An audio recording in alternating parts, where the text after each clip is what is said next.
Welcome back. Our Story of a Steak series began on the rangelands of Wyoming and ends this week with a trip to Texas, where rancher, veterinarian, and feeder assess the results of their hard work and their collaborative efforts to boost both herd health and calf performance. We learn more in this segment from Merck Animal Health and the High Plains Journal.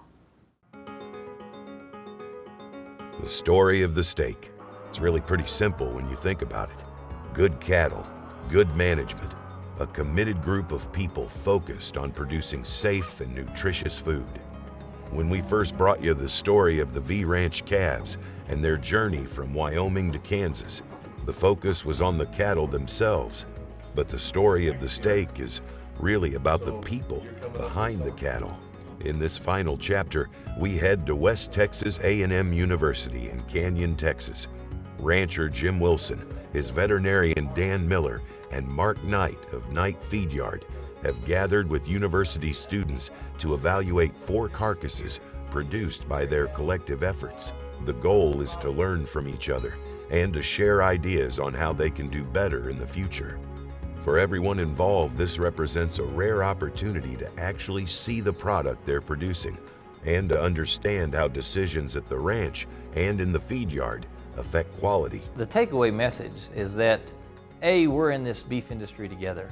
There's no single component that one segment of the industry can control, and that we need to work as a team to raise high quality calves and to follow those calves all the way through the system to a cooperating feed yard and ultimately to a cooperating packer who likely has ties and contacts to a supplier network where that finished product is homogeneous, is consistent, and we're feeding information upstream and downstream through the chain so that we have continuous improvement for all segments of the industry.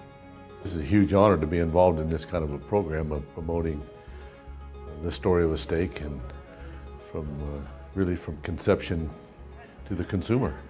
It's something that not everybody in America gets to be involved in and see the whole program of how we raise beef. It is fun to close the loop on these cattle. They have to perform all the way along and make everyone money along the way. So if Mark's happy with them, he comes back, then we're happy. Well, what's good about Jim and I being here is that we can both sit down at the table and go through the numbers, and so we've already spotted several things that he could be doing better, what we could be doing better, in order to make a relationship just that much stronger. Ultimately, the lessons of the story of the steak is that it's not just about the Wilsons or the Knights. It's about an opportunity for everyone in the cattle industry to do better, to work more closely together, to see beyond their own fence lines. I would like to sit down with Jim and see if we can track the genetics of how we get our quality grades up and our yield grades up, and be able to select bulls or select cows from those measurements. Well, I think it's an example of what relationships really are. My dad is the one that started the relationship with Jim and nourished that the whole time. And there's just nothing better than the trustworthiness of not only a man's word, but also the integrity that he has with the cattle and people. And those relationships are things that we try to build and would like to continue to build.